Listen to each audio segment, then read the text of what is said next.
here with you. I know I gotta keep you by my side till the day I die. 'Cause baby, ecstasy is in my hand. Oh, when I'm holding yours in mine and walking in the sand. Oh, baby, you know it's fine. Now you done and piss me off. You ain't done something you shouldn't have done. Baby, I'm mad. I'm going. Oh, I'm going on.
Well, doesn't look like anybody got the memo.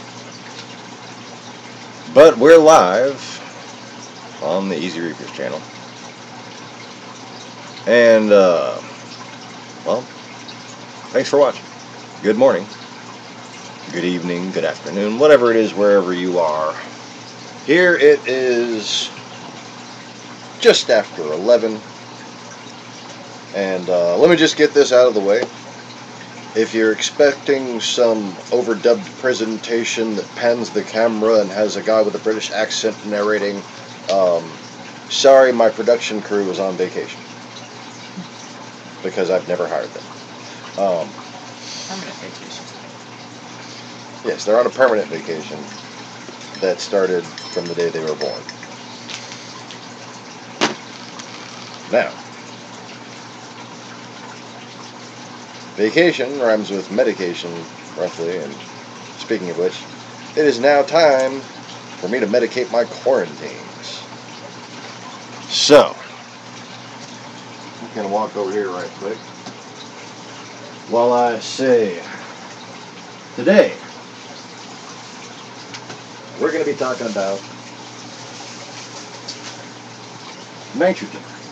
We're going to be talking about phosphates. We're going to be talking about carbon dioxide. We're going to be talking about things that the reefing community has learned that only the reefing community really could learn.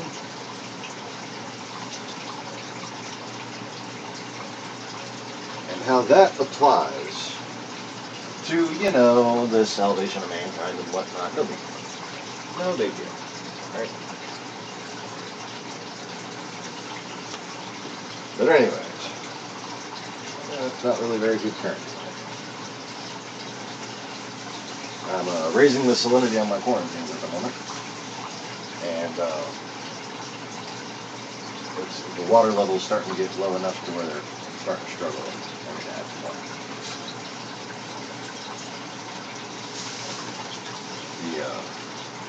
The hang on the back filters can't quite pump too well. But that one's working just fine. And this one has an air stone in it. The water's crystal clear. Now it's blue, because I just dosed some Mardell Quick Cure by Fritz Aquatics. Well, anyways. So I guess we can just keep watching the reef tanks while I continue. Because I regret to inform you I have not had the time to use MS Paint to create a spectacular graphics presentation. I know how spectacular my MS Paint graphics are and all, but yeah, we'll just have to do without.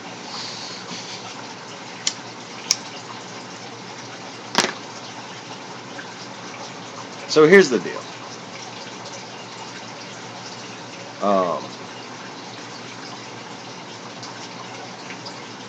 Africa.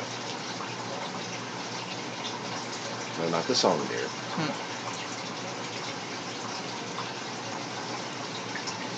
Atlas rains down Africa. Love me some cheddar, man. She couldn't hold it up. No. I tried. That was a really good effort, you gotta admit. It took like, what, 20 seconds before I jumped in? I think that's a record. Mm-hmm. So, one wonders Who does one? about these lakes in Africa that quote-unquote explode. And it's because of the tremendous depth of these lakes, supposedly. Although, I don't think it's the case for all of these lakes.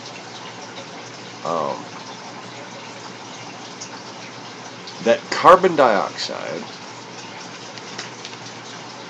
basically builds up in this acidic lake water, and they say every 1,000 years perhaps there's a mass extinction event around each lake that has to do with this carbon dioxide being suddenly released from the bottom of the lake, as if it were a Coke can being opened, you see. Basically what happens is the carbon dioxide dissolves in the water at a certain depth, and the carbon dioxide concentration in... Oh, you just got the notifications. Thanks for joining me, y'all. Well, cool. I'm pretty sure there was a sentinel that had to approve it before. Anyway. Damn, we went from 0 to 3 just like that. Right, went from 0 to 3 in half a second just now. Holy just shit. shot up. 1, 2, 3. Exactly. But anyways, so in these lakes, and don't worry, I'm not going to be talking about like any kind of conspiracies about who's behind global warming and all that bullshit. You know, this is not that video. This is not that channel anymore. I'm going to be focused on how to solve problems and making it very clear that the problems are real. And, well, all in all, this channel is here to answer the question that is the premise of this video: why corals are pretty. But let me continue first. So, in a Coke can, when you open it up, you're releasing the pressure, okay? And that pressure comes bubbling to that carbon dioxide comes bubbling to the surface, because the increased pressure allows for the dissolution of extra carbon dioxide in a given fluid, or as long as it's a water-based fluid. So what happens to these lakes is eventually the carbon dioxide builds up to the point where there's sort of a bubbling at the median pressure point. Okay? And this bubbling will create a chain reaction that stirs up the bottom enough to create a chain reaction at an exponential rate, supposedly. I'm not sure if I buy into this theory, because I have another possible theory that I'm going to mention in a second, because it definitely applies to this other lake. But there's a lake where they're spouting CO2 from it, so there's got to be something to this theory. There's an exponential chain reaction that causes basically all of that carbon dioxide that's in the very, very deep bowels of this very deep African lakes to suddenly burst forth. And the carbon dioxide basically kills everything for miles. In fact, this one particular lake killed everything for 20 kilometers radius around itself. And it was only about a 1 kilometer lake, you know? Not even.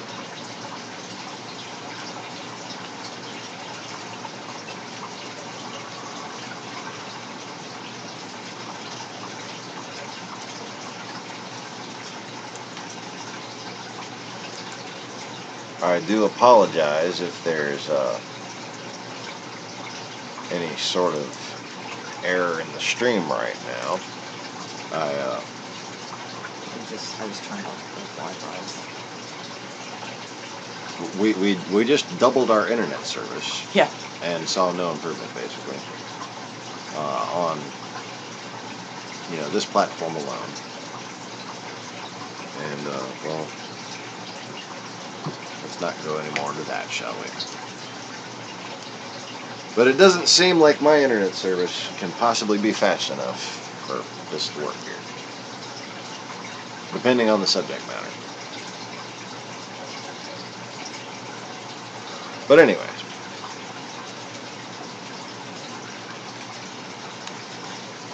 so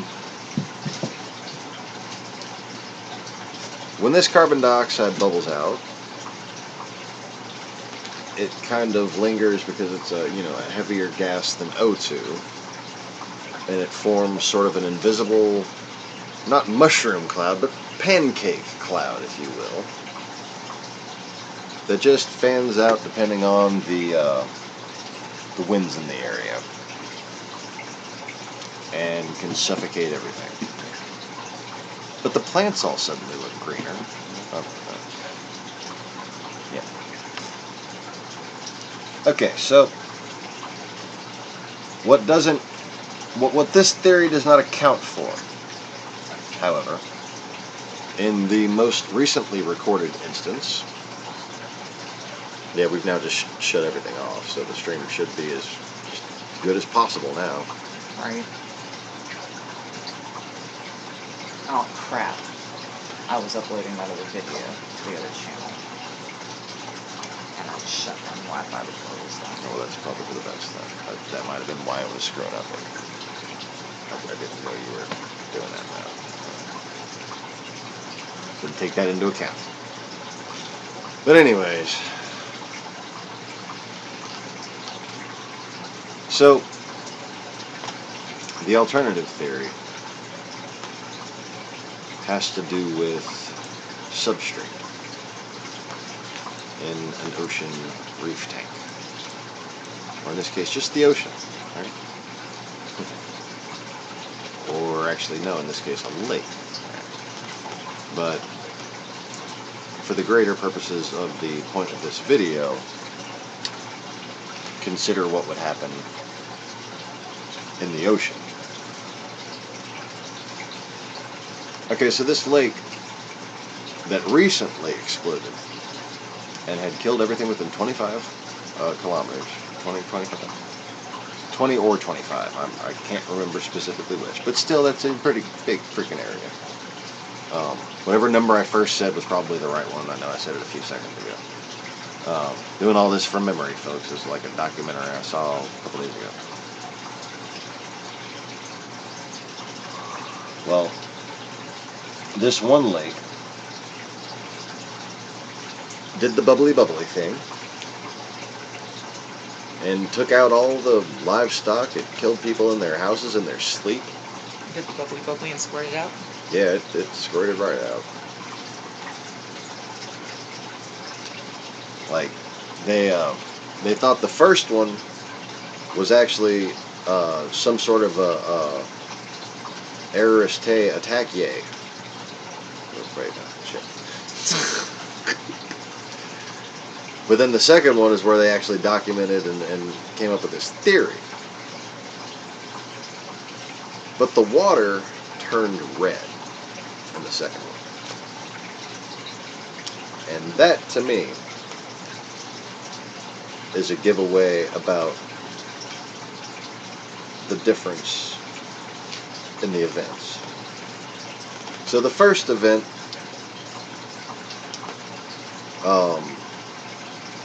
seemed to believe more of a giant mist cloud that killed everything.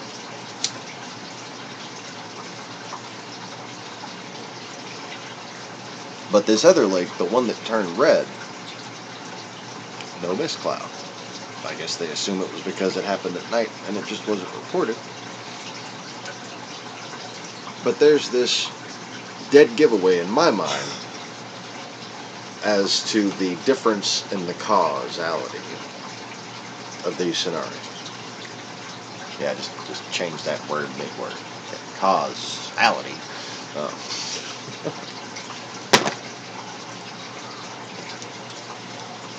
One, carbon dioxide, sure. That lake's deep enough. This other lake's not quite as deep. But if this other lake has a sandy substrate at the bottom,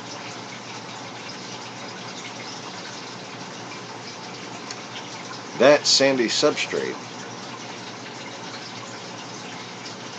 could do what we reef hobbyists refer to as locking up nutrients. Okay? So what happens is whatever, and it doesn't even necessarily need to be fertilizer runoff. It can simply be a toxic scenario, one of those lakes that nothing lives in and birds fly over and die in it. Or it could be just a matter of vegetation dying off in there. They could just dump their shit in there, you know? I mean, it's a pretty closed system, it looks like, this one lake.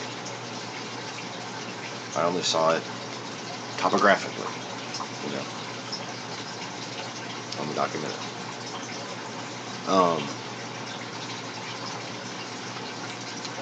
But see, what happens in a reef tank, and the reason for the sand bed depth rules in reef tanks, is because if you have a sand bed that is too deep, and you allow dead animals, dead plants, nitrates, phosphates, nitrates,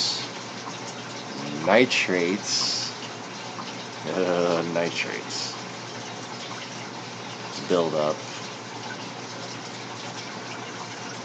they will form massive bubbles underneath bacterial films about 3 inches below your sand bed in your aquarium. Okay, so to keep that from happening, we generally keep our sand beds at about 3 inches or less. People who want to have deep sand beds have to have an extra 2 inches to basically hold in those nitro bubbles effectively until they can be manually removed. Okay. And that's just as simple as, you know, being by the tank and stirring them up one at a time, releasing them regularly, that kind of thing.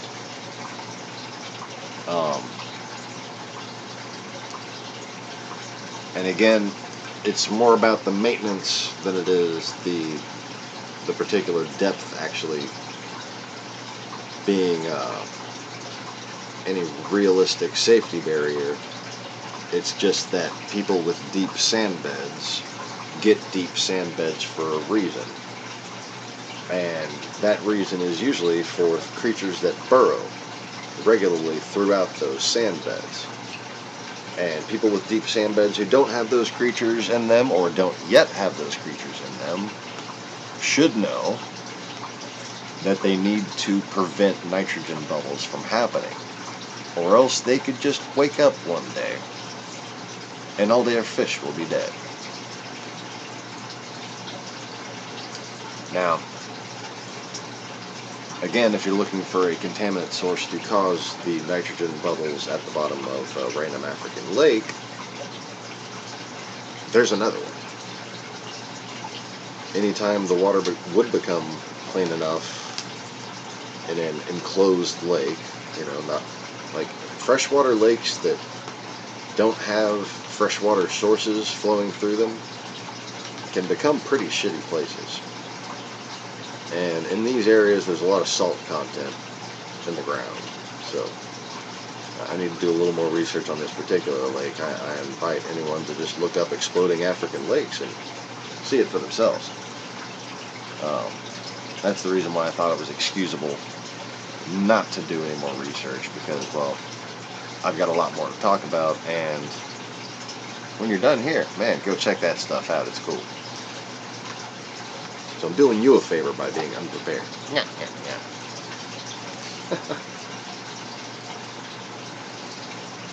So anyways, basically the reason why nitrates exist in high carbon dioxide systems, and the reason why they are less detectable in water samples, is because nitrate is less easily consumed in more acidic conditions. And carbon dioxide, while it would otherwise aid photosynthesis, when allowed to go unabated and, the pH to skyrocket to acidic levels, it inhibits photosynthesis. So there's no denitrification. There's no bacterial denitrification. There's no photosynthetic denitrification. So all this nitrogen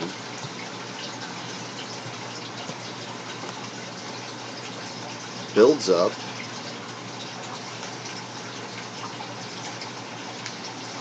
as nitrate. The last form that can't be expelled in acidic water. Now, basic toxicity, or ammonia, can be converted into nitrite, and nitrite can be converted into nitrate, and a lot of different levels of water conditions, from acidity to basicness. I mean, there's some tough bacterias out there that can do those things. Okay, understand that. But when it comes to converting nitrite into nitrate, that typically only happens in anaerobic conditions. Okay? Deeper within the rocks, under the sand bed. And then, even more anaerobically, is where nitrate gets converted into free-floating nitrogen. So, in that sand bed, in that lake, if you go deep enough, the deeper you go, in fact, the better for this type of bacteria it becomes. So then deep in this substrate, nitrite is being converted very slowly into nitrate, and nitrate is being converted into nitrogen.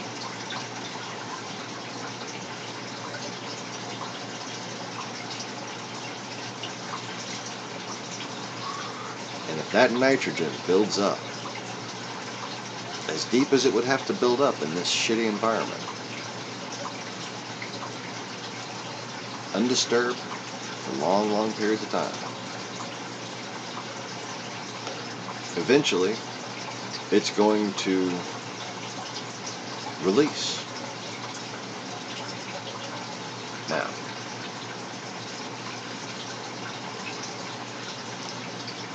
that caused a massive explosion.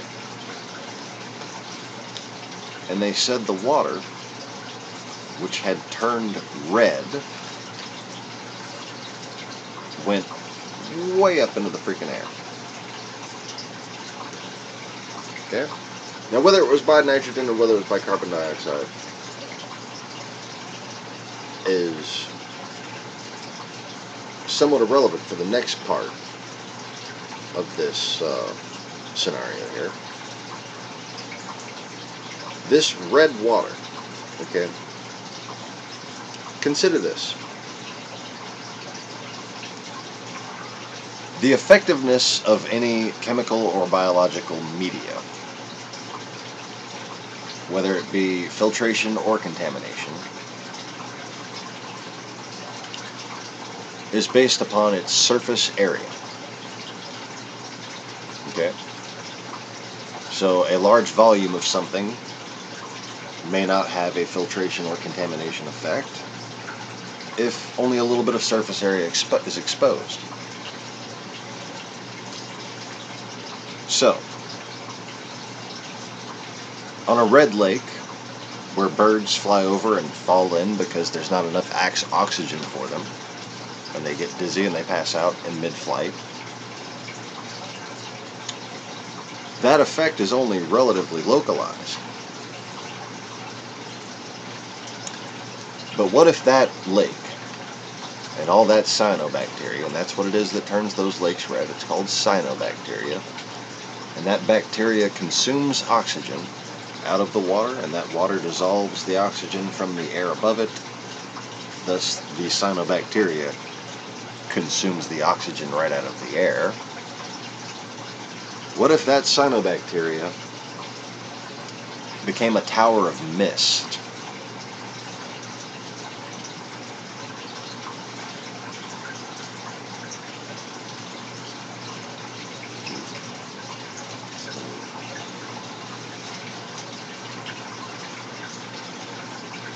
Would you get your mama some toast, please?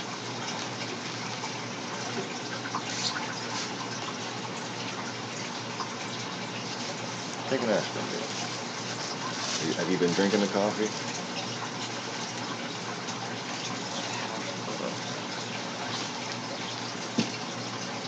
Murphy's has a headache.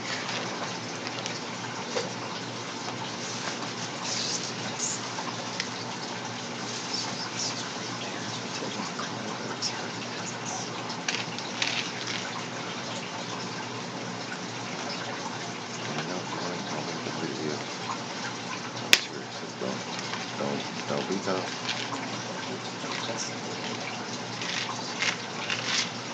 I think it's worse. Are you hungry?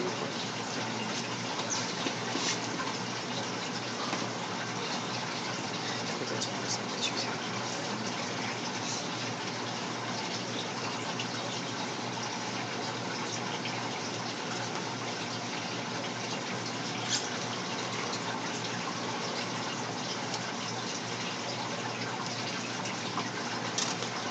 Come on, the milk.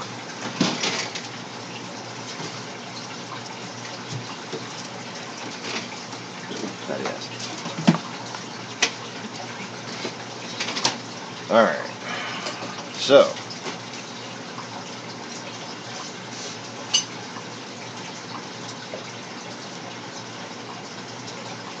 I'm sure your brains had plenty to rattle around with while I was tending to my wife's Kira syndrome or whatever it's called. The Kira condition. That's the Kira condition. Tending to the Murphy's condition.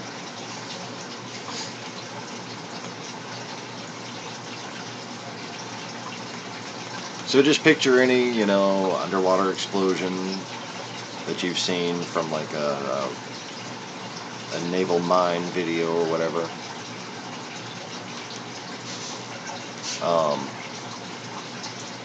Only about 500 times bigger. Do you think the surface area of that misting could cause the cyanobacteria in the mist, which would be unaffected by the situation they found themselves in, completely unaffected? In fact, they would enjoy the sunlight.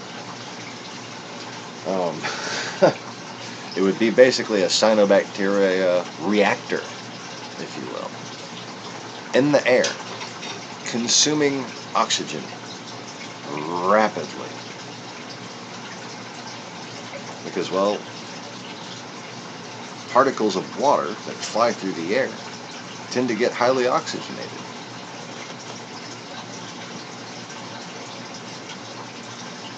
Now just imagine, like a CO2 scrubber, but for O2. And it's a, 1,500-foot tower of mist. Multiply the surface area by the area affected during normal, operating hours. What do you call it? When the lake is usually just flat. Okay. Consider that dome. Wait, let me get back to my...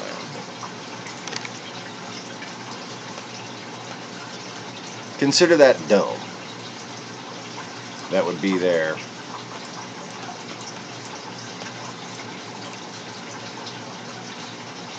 Where the birds drop when they fly over. Okay? This surface area is about 50 million times less than the surface area of that given lake exploding from either carbon dioxide or nitrogen. Like I said, that is irrelevant to the continuing, although I think because of the cyanobacteria it was more likely a nitrogen buildup, and because of the manner of the explosion. That's why I lean that way. Just in that second scenario, not in the one that actually formed a mist cloud. Okay. Now, if the surface area is multiplied by 50 million, then this dome of death gets multiplied by how much?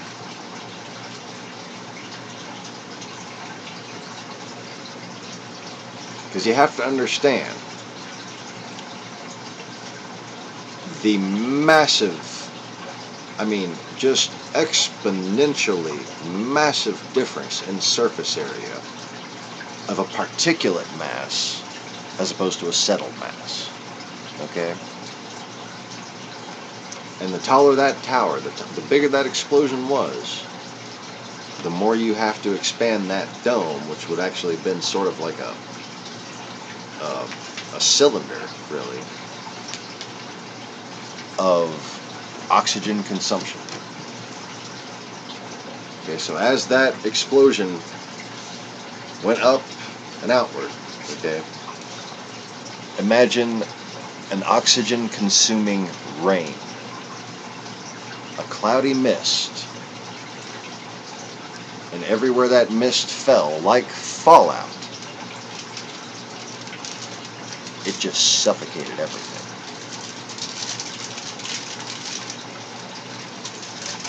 That is the power of red tide. That is the power of Coincidentally, what the evolution people used to teach was the origin of all life. Cyanobacteria.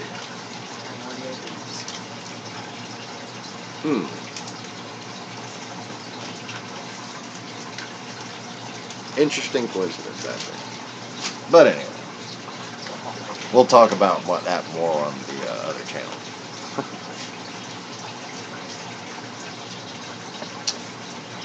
Well, now the thing is, people in the reefing community have more scientific and anecdotal, which is still sometimes useful, data on the behavior of cyanobacteria as it relates to specific changes in water parameters. Could anybody disagree with that? Please comment if you agree or disagree with that claim. That more than any field study that can be done with a boat going out once a day, people with enclosed environments by the thousands, monitoring them every single day, all day, sometimes 24 hours a day, different times of day, overall, collectively, if put to use properly, we have the greater field of knowledge regarding this thing called cyanobacteria. Because what we do in the marine hobby is we deal with it like a plague. Okay? In fact, there's some right there. Just a little bit on the side of that blue tub.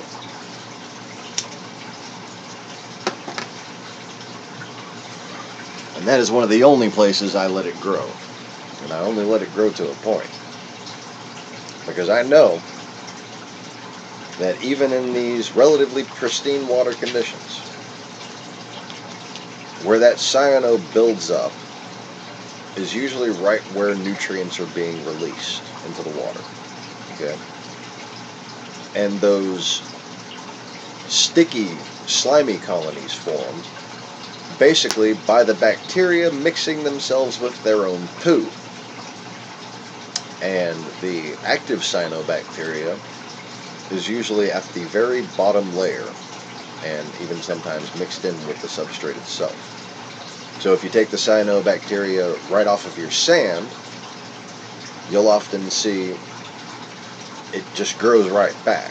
Even if you completely remove it, it will grow right back in that same exact area, unless you thoroughly siphon your sand. And what that does is removes most of the free-floating colonies from within the substrate, as well as removing the nutrient source that keeps it active and thriving. Because then other bacterias who need slightly better conditions just to continue to break down waste will kill off and outcompete the cyanobacteria.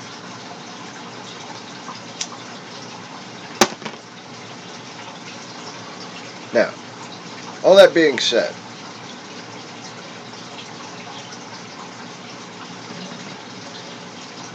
have you ever wondered, and I think most people have, I think just about every human being who's ever seen a coral reef or a reef aquarium has wondered,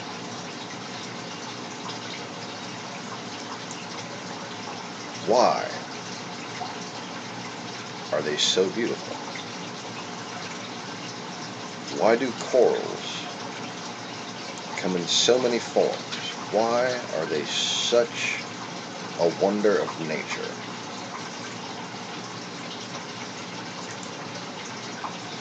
It would almost be cruel of God to have created such a thing and keep it hidden for so long, wouldn't it?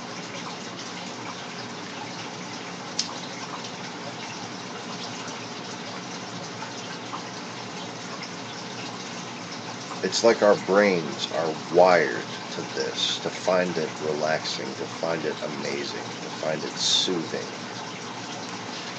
There is peace in reefs. A dangerous, beautiful, natural wildlife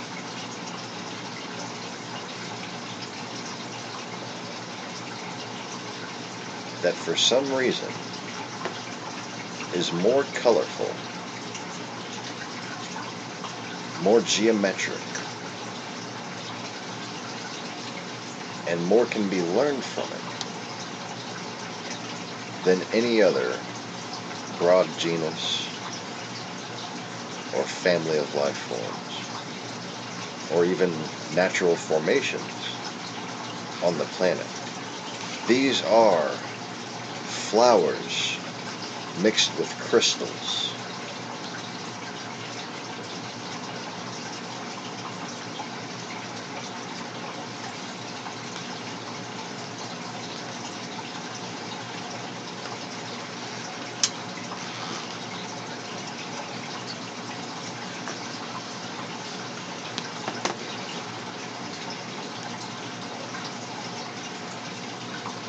Why?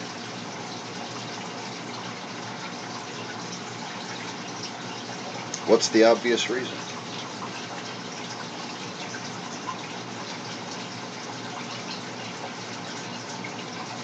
Why would we be wired, seemingly by our Creator, by our instincts,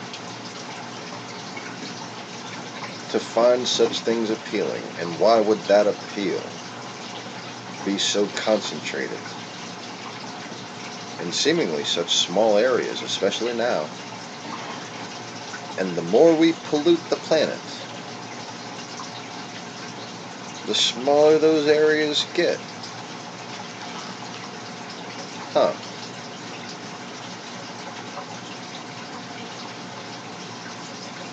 It seems I've stumbled across the obvious reason. I was hoping to think of a more clever way to break it in there.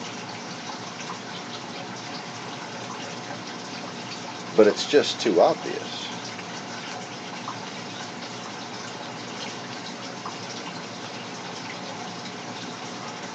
If you let your reef tank go,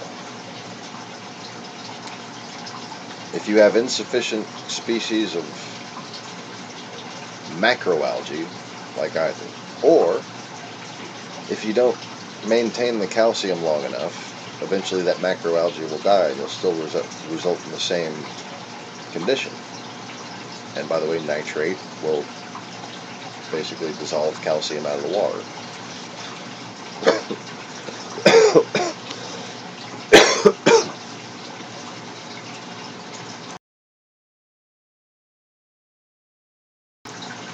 Well,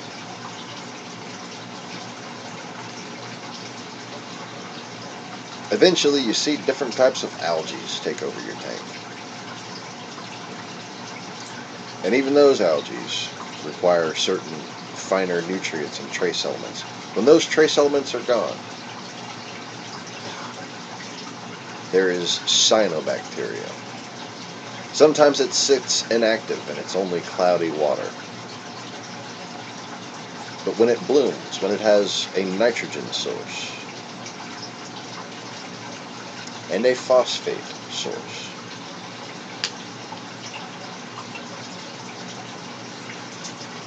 like fertilizer or oil,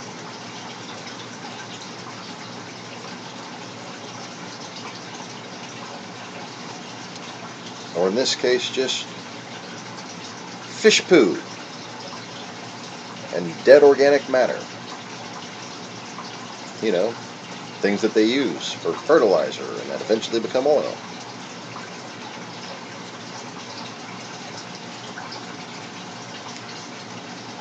You'll go between outbreaks of horrible red slime that covers whatever's left of your corals or anything else you have in the tank,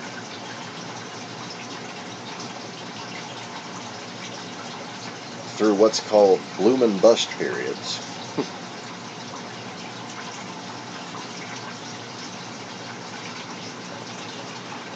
As these things basically consume everything in the water, die off, release it back into the water, and then reconsume it again. That is what happens to a neglected marine aquarium. And it ain't pretty. And it even kills fish.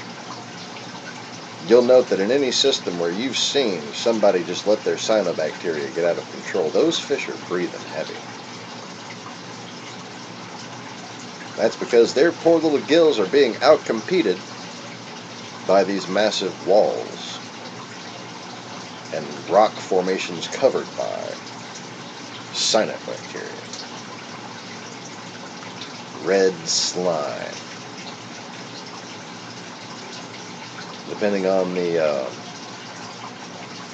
other trace element levels, however, cyanobacteria can be a lot of different colors, often brown even. But with, sufficient levels of potassium, boron, iodide as found in the ocean, it's crimson.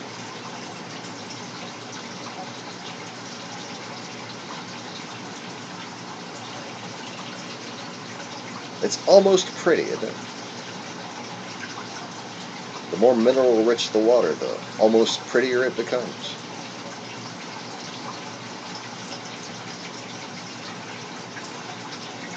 But another thing we all have it programmed into us, whether it be from religion or documentaries, it's quite the opposite effect. It's quite the opposite emotion. It's quite the opposite instinct that gets triggered from when we look at the reef to when we see the oceans turn as red as blood.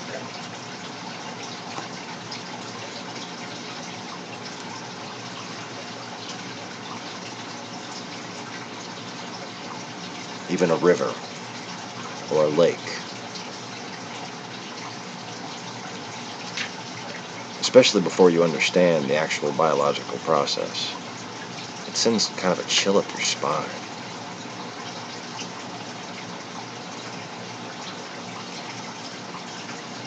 Because you know your ancestors have feared this.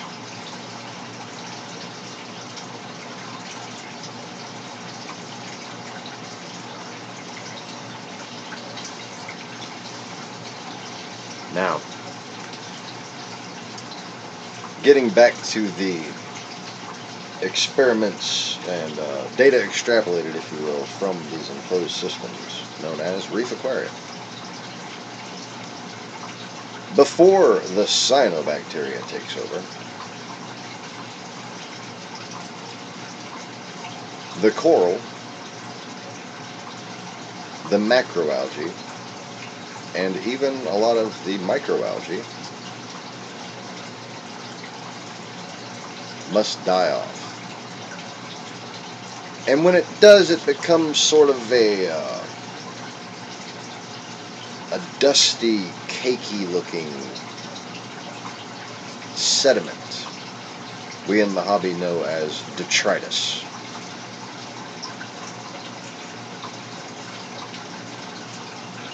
Now, if you've seen any of the footage on any of the coral reef bleaching and disappearing, etc. documentaries,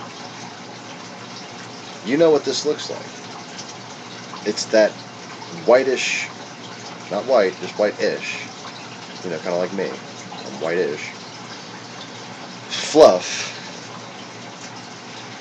I'm not fluffy though. That whitish, nasty looking shit that's everywhere after the reef dies, after the algae starts to cover everything, on like week 2 after it bleaches or whatever, the algae starts to wave back and forth off the tips of the corals. But then after the corals crumble because of the lack of calcium in the water, and then just like maybe a storm goes through or something, it's brittle, so it all just breaks apart. eventually that algae, that hair algae, dies off. And slime algae, or cyanobacteria, takes over. Now,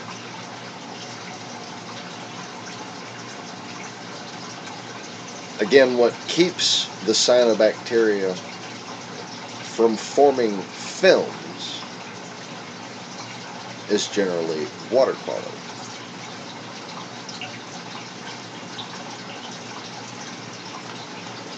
So while these reefs are on the,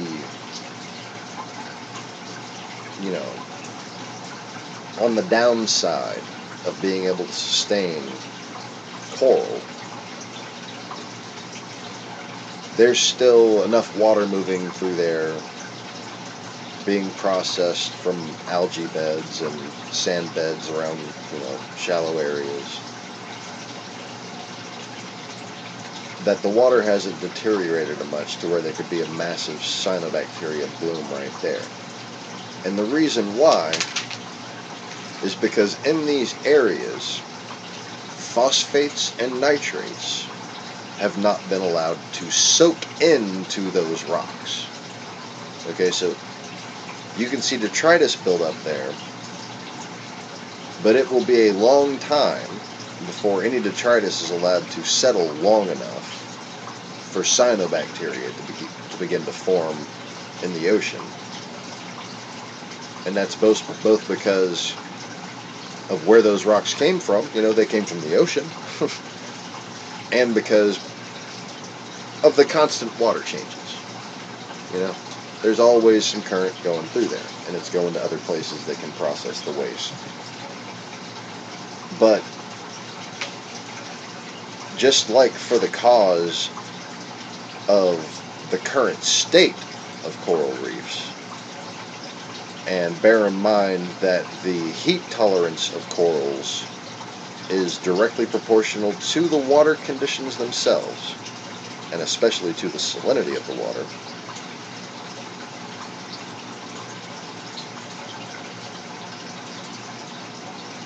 Gradually, eventually, soon,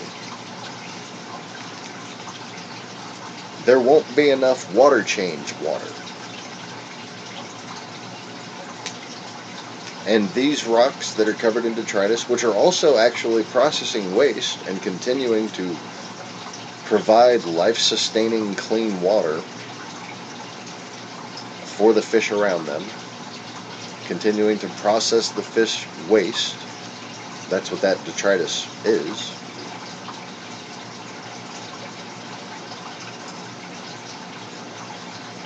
Those rocks, just like the rocks in your aquarium, when they become covered in slime algae, and granted this will happen at a deep level, it'll be a thick brown coat of slime algae, a dark red actually, and it'll be relatively immovable. But what it's going to do is it's going to start making these rocks incapable of processing waste, further exacerbating the problem. And now, if you just go away from reefs and go to, say, like, the dead zone in the Gulf of Mexico, where frequent red blooms occur,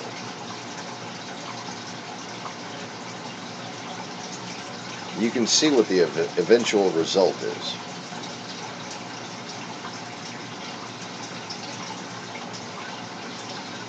You see, that waving seagrass right there, it requires just a little bit less calcium, just a little bit less water quality than that coral does. So guess what? In the wild, it's next to go. And let me tell you, sargassum, kelp, caulerpa,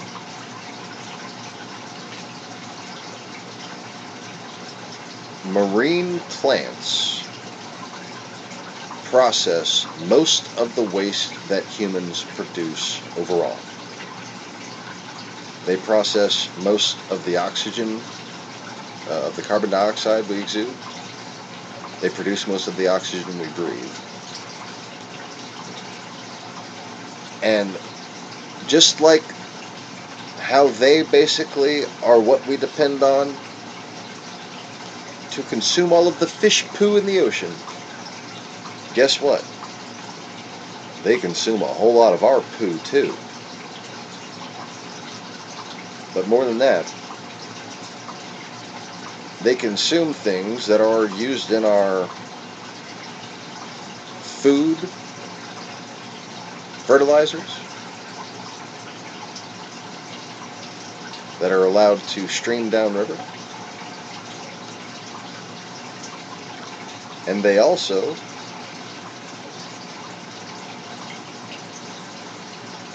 are the main thing that processes the water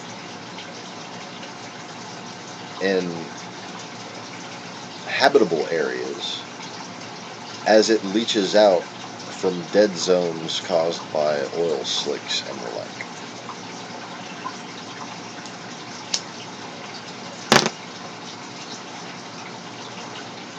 Now you see, the process over time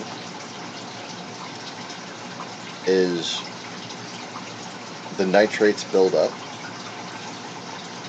the calcium gets reduced. The reduced calcium kills things that consume nitrates,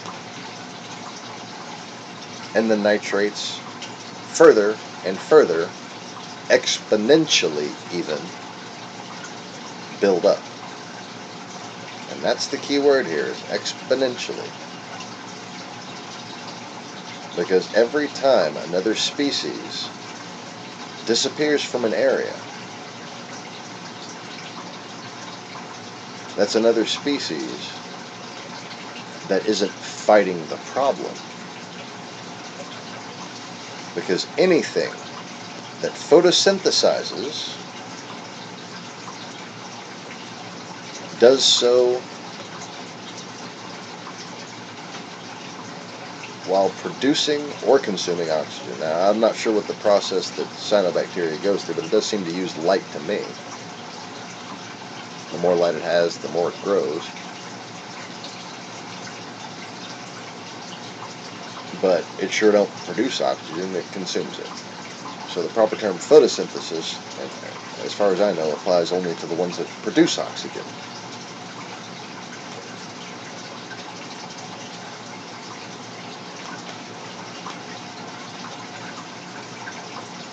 And three of the main things it produces oxygen from,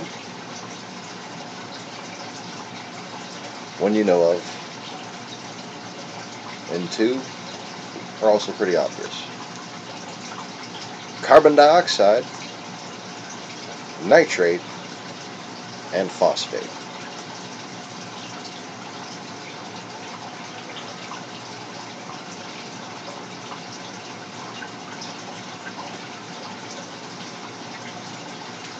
Now, a plant is basically built out of carbon and the phosphate comes into play with the coloration and with continuing to build chlorophyll and chloroplast. And the nitrogen also used in that, but also used to bond with silicates to form the STEMI type materials.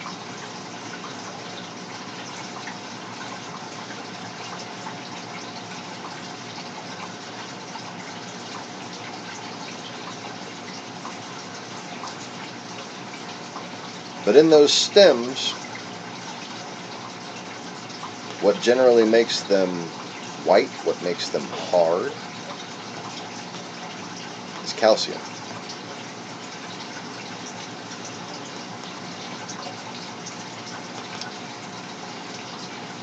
Now, Another thing that just occurred to me, and it's in light of the Honolulu eruption, the Kilauea eruption, sorry. Memories that haven't happened yet.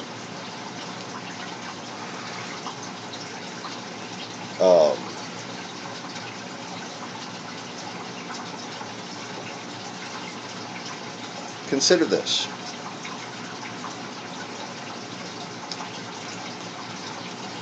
Acidity that is the result of carbon dioxide and nitrates building up in the water causes calcium carbonate, that is limestone, to become weak and brittle and even dissolve. Now, there's these things called the continental plates. Anybody remember what they're, made of? Mostly? Anybody? Anybody? Go ahead, comment, please. I'll give you a clue. Fred Flintstone was from there. Anybody?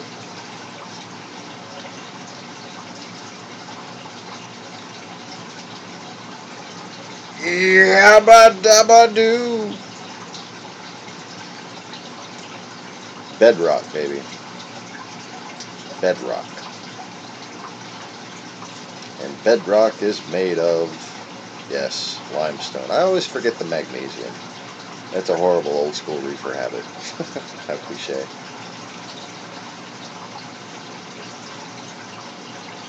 But yes, actually magnesium is one of the things that gives strength to calcium carbonate. And it is that part of the solution that I keep glossing over that directly reacts with the nitrate to lower the pH of the water.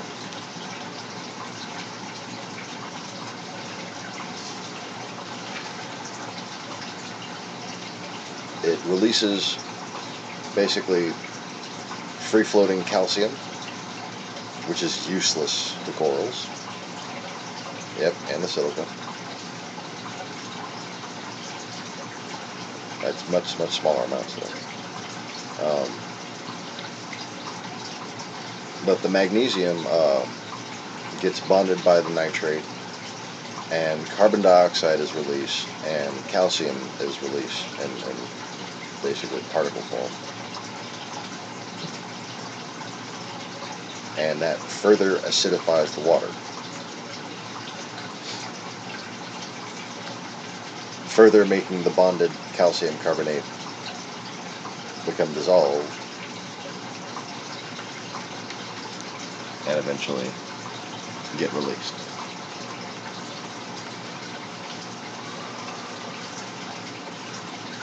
And what that forms is that milk, that sedimentary milky sand. It's not brine, but I wouldn't be surprised if there was a lot of it in brine. Let's say if you have some sand in a tank and you don't stir it for a while, when you stir it, you're going to be releasing some just white dust. Unless you had, perfect calcium and alkalinity throughout the life of your system.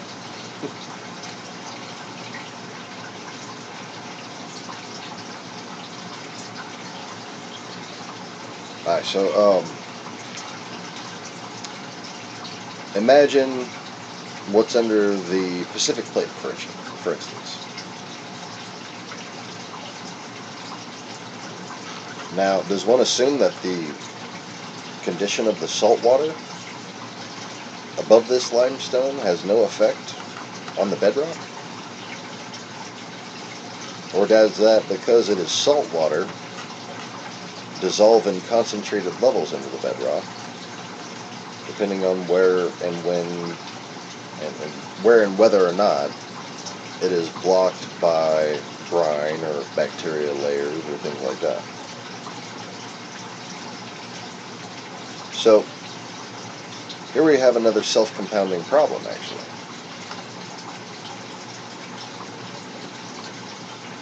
The earthquakes cause salt water that is gradually deteriorating in condition, otherwise this would be a problem, to access and somewhat dissolve limestone. Limestone being porous and very absorbent, anytime there was a situation in which the limestone was protected by, a brine pool or underwater water, anything like that, anytime that got interrupted by an earthquake or any kind of seismic activity, that salt water, previously in good condition, steadily in more and more deteriorating condition, is allowed to absorb through that crack into large areas of limestone, and will do so mostly horizontally, because the lower it gets, the greater the pressure will increase, so absorbency will actually form sort of a plane. Seven? And that becomes a wide swath of gradually brittleized tectonic limestone. Now, if you do that over the scale of something like the Pacific Plate,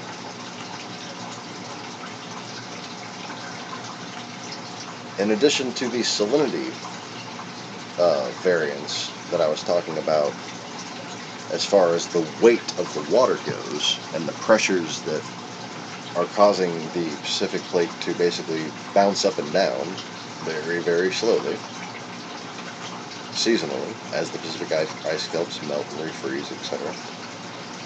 The northern Arctic cap. There is no more Pacific ice cap. Barrels of wine. There used to be a Pacific ice cap. Long, long time ago. But anyway.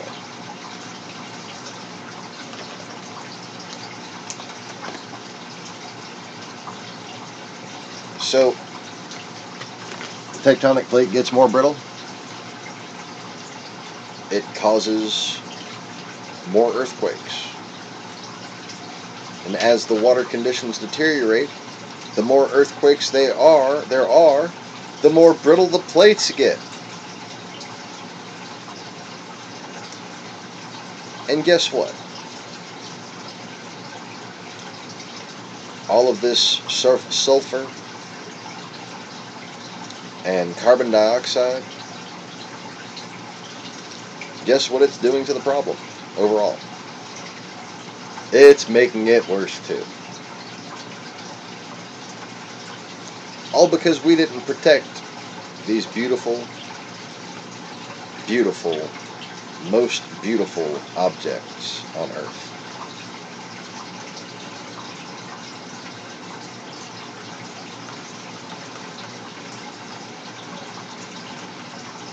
And we ignored our instincts when we saw the red tide, and we failed to learn from our mistakes.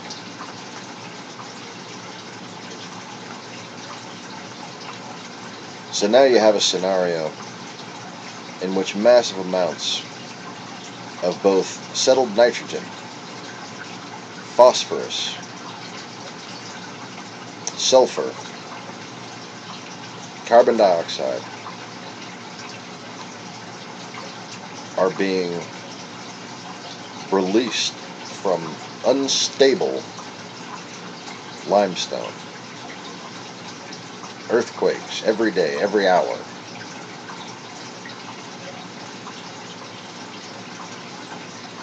The world falling apart. Literally. Because we polluted the oceans. And then, one massive cyanobacteria bloom in the Pacific Ocean, or even just the Indian, even just the Atlantic by itself. But imagine if all three turned red.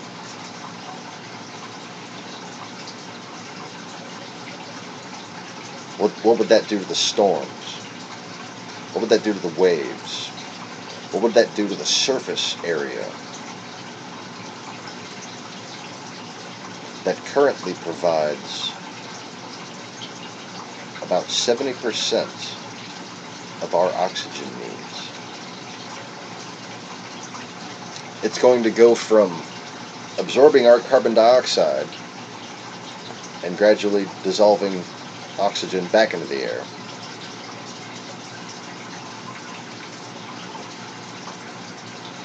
to releasing carbon dioxide and absorbing oxygen from the air.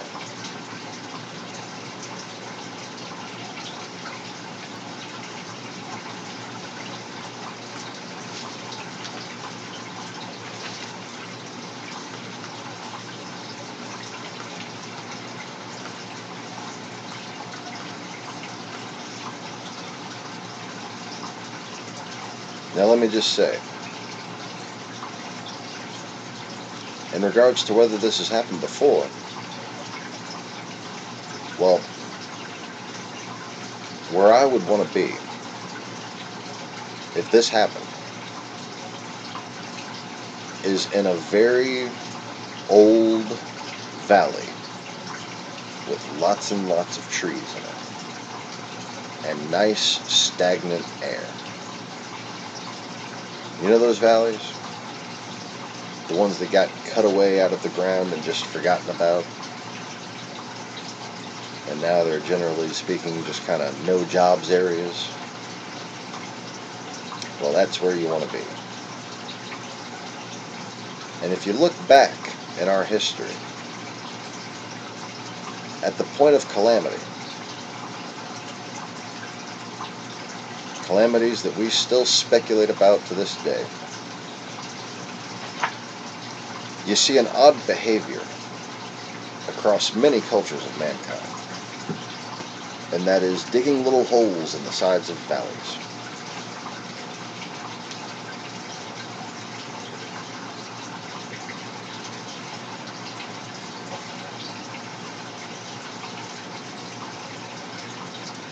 What's interesting about these little valleys is that normally when you go to a place that you just notice how fresh the air is, there's a lot of wind, right? But when you go to these valleys like the Black Hills, South Dakota, for instance, an ancient landmass that many, many people have used to survive, the air, especially in the summertime, is so pure and fresh. And that's because it becomes its own little biodome. Yeah, it's got its own microclimate, like Sean just said in the comments.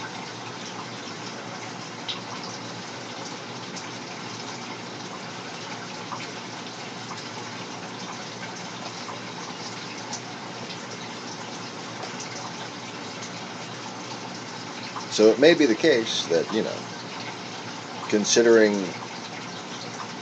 the story in most of these scenarios is that these people were at war or hiding from somebody else, that all seems kind of ridiculous. And we have all these different places where we know people evacuated from en masse. We just don't really know why, We just know that everybody else who was left behind died. That kind of thing. But to think that these, and I've said this before, carved out valley structures are tactically correct is really kind of silly. If you're fleeing an army of some sort, that's a guaranteed way to get yourself surrounded and exterminated. Okay? It's called trapping yourself in the corner. Lots of little bitty corners. But anyway,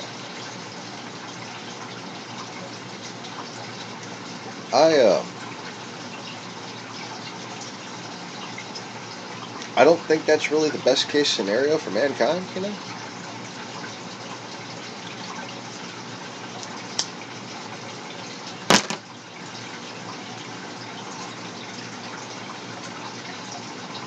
Anybody else agree? You know, like we don't want to do that again? If we ever did that before, not really a good thing. Have to live in valleys so we can breathe.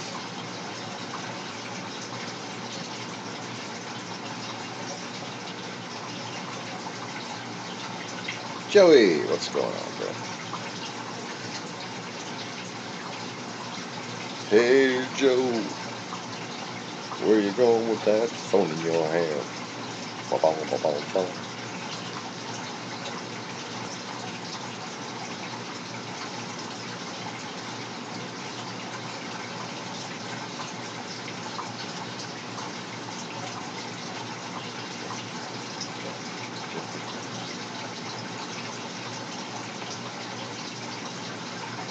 So anyways,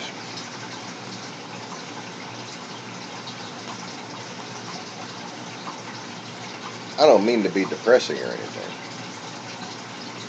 but that's a hell of a cataclysm that isn't it isn't dependent on like a rock that might or might not hit us from outer space. We can't do anything about that.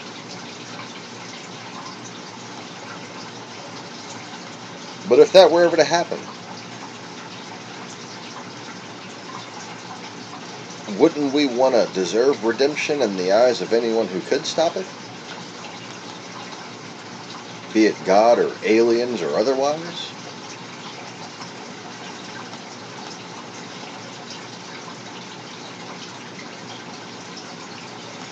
I mean, think about this. What I am talking about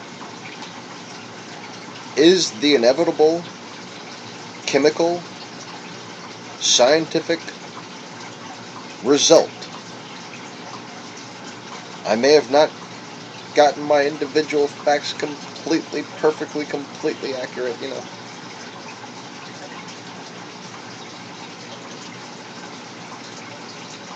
A little more on the lacking in completion than accuracy, I must say.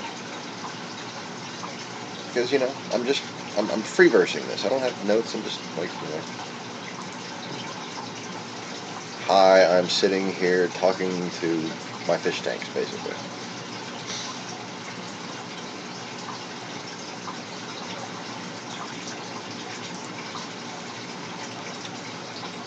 And,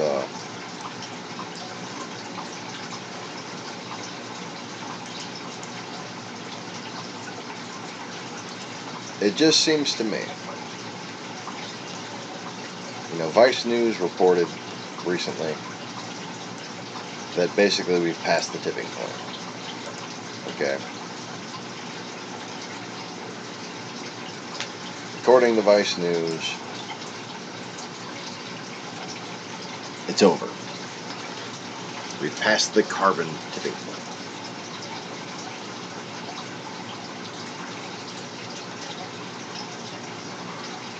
But what I'm telling you is that if you just do what I say, you can increase the carbon threshold.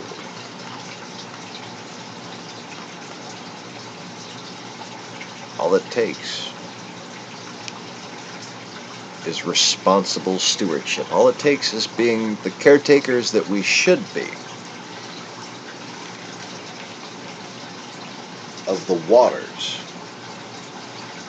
that give life to the earth.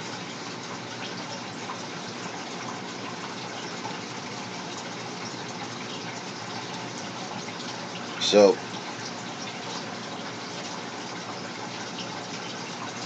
I will leave it open for a while for questions. Meantime, enjoy the view of the reefs. If I can get them up there right. And thanks guys for hanging out. Thanks everyone for joining. Thanks everyone for watching. Make sure you click that like button and subscribe if you haven't already.